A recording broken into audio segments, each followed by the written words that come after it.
Thank you for tuning back in, everybody, and let's just point it out. When it comes to playing games with people, you got two different ways of doing it. You can either play checkers or you can play chess. It appears that Microsoft has been playing chess with the FTC, and today the FTC were checkmated. All the wind was blown out of their sails. They are done. Stick a fork in it and finished. Let's talk about it right now because a lot of stuff has happened. The FTC has got scathed by the United States Congress. I mean, literally, the house is on fire. Let's check it out.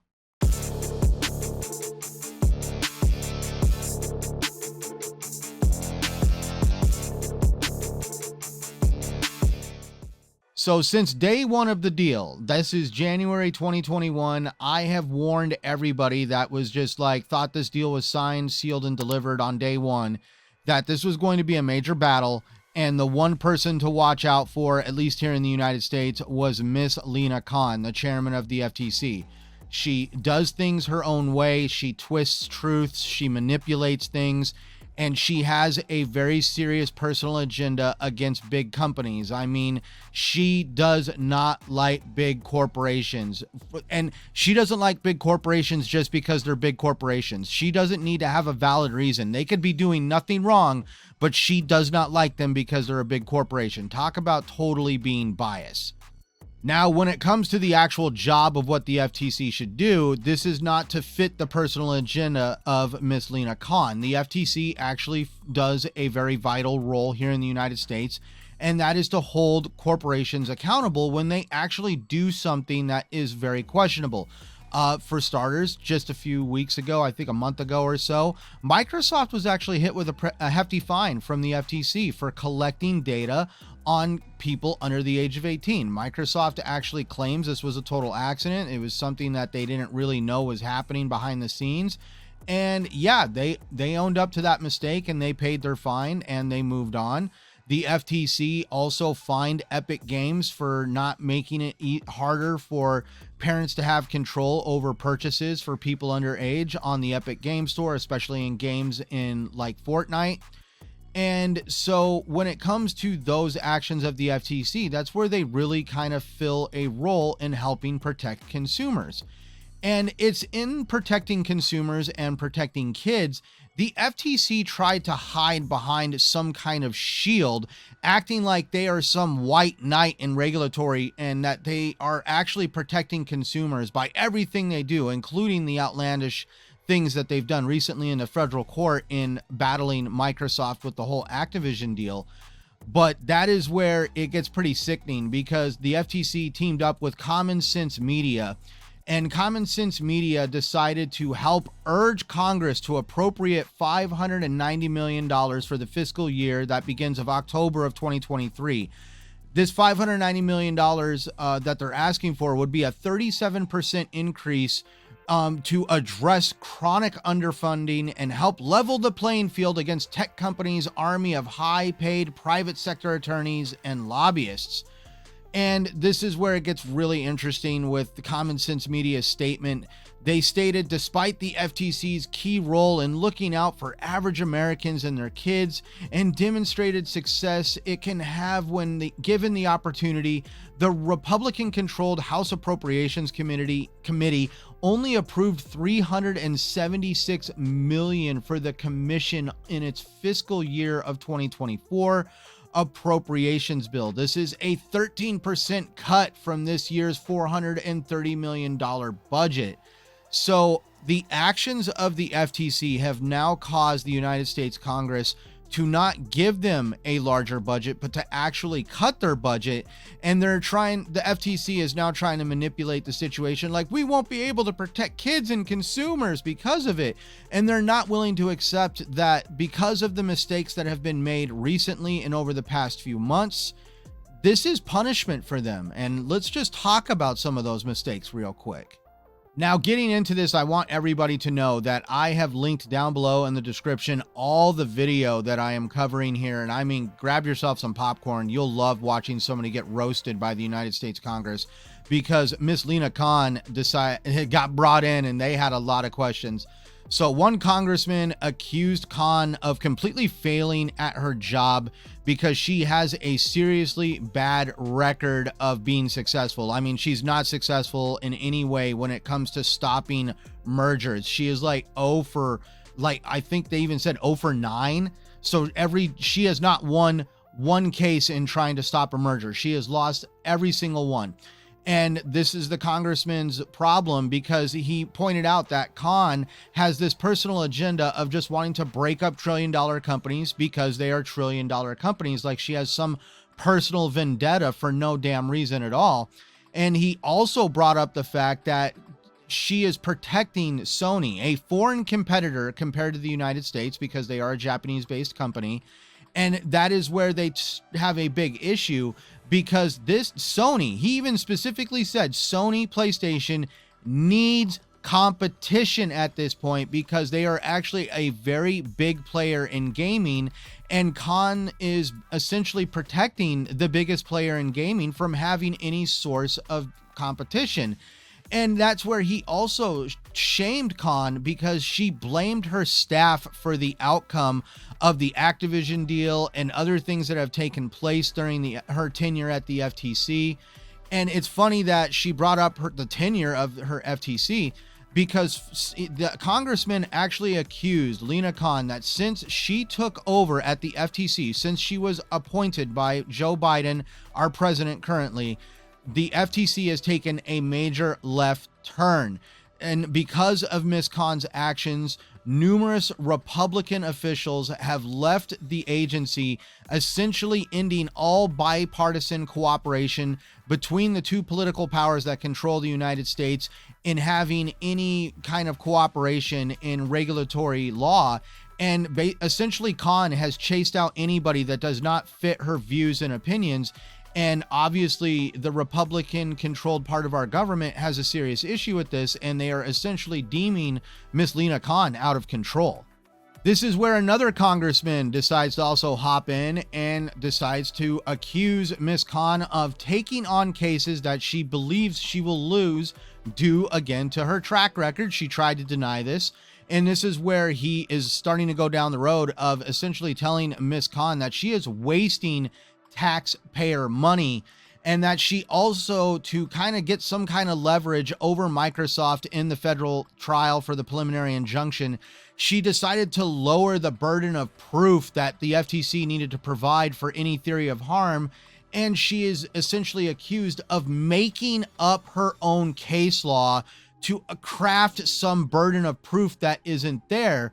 And that's where the congressman also told Ms. Khan that that is not her job. The court decides the precedence of theory of harm, not the FTC. And that is where the FTC presents these findings to the judge. But at the end of the day, the FTC does not have the final say so, but the FTC needs to be able to conduct themselves professionally and provide proper evidence. And this is where they pointed out that the court found out that the case had no factual basis in any way, and Khan would have not won by any legal standard because she could not prove any theory of harm. The court said that the FTC could not prove any theory of harm, and that the court's findings were the exact opposite of the finding out that the deal was also going to create more competition in the gaming industry and give consumers bigger access to software like Call of Duty on services like Cloud and the Nintendo Switch. And this is where the congressman said at this point, there is no faith in Miss Lina Khan's judgment. And he pretty much low-blowed her and said that a President Biden appointed federal judge took issue with Lina Khan's arguments, who is a President Biden appointed chairman of the FTC. And the judge essentially said that Miss Lina Khan's ideals and what she was trying to convey in the court on those days were so off the mark when it came to trying to block the Activision merger. And that's where she came and told the congressman that she still dreams of taking Microsoft to administrative court, because she's like, well, I can't comment too much about that because there's going to be administrative proceedings. And as soon as she brought up the fact that she is still going to try to go down the road of having an appeal in the Ninth Circuit courts, and that she's also trying to drag Microsoft into her administrative court, the congressman at this point interrupts her, cuts her off, and points out that the federal judge, again, can't see the issues that Ms. Khan is trying to say that are there, and that she is going to lose any appeal that is going to take place in the Ninth Circuit Court, and that this whole ideal of trying to still drag Microsoft into this administrative court is, again, a losing battle, which is going to essentially waste taxpayer money. Then we had a third member of Congress decide to grill Ms. Khan. And this is where it gets even more disturbing, because the congressman said that her findings of what she pointed out speaks volumes to the character of Ms. Khan and just how twisted of an individual that she is. So apparently she touted herself as like some form of counsel to the party, or however, like whatever worked in like the Democratic Party. She referred to herself as counsel. And that is where one of the members of Congress decided to point out that somebody who refers to them as counsel essentially means that you are allowed to practice law. Well, this member of Congress decided to put it up on the screen, pointing out that Ms. Khan does not have a valid bar license. She is actually not only not allowed to practice law, but she is actually not in good standing with the New York bar. She is actually considered delinquent, and she has not paid any of her bar dues. She has not kept up with her education to have her bar. And at this point, she is essentially up for disciplinary referral. And Ms. Khan is trying to act like she is squeaky clean and does everything by the book. And like, honestly, at this point, cat's out of the bag. Ms. Khan is a con. She is essentially a liar. She has been portraying herself as something that she is not, and she is twisting truths and completely trying to cast any kind of shade she can, and it's getting absolutely ridiculous. I knew Miss Khan was a very interesting individual and did things by her own measure, but this takes it to a whole new level when you find out that she's actually kind of like parading around as a lawyer when she's not supposed to be. Now, this next tidbit of information I'm going to deliver to you is essentially the icing on the cake of this whole situation. This is where Microsoft checkmates the king on the chessboard and setting the whole FTC argument ablaze. They are done. Stick a fork in it, because today, according to what Tom Warren put out, he said that the Ninth Circuit has denied the FTC's request for injunctive relief. Microsoft is now free to close its Activision Blizzard deal after 11:59 p.m. Pacific time today, as long as the UK situation can be resolved.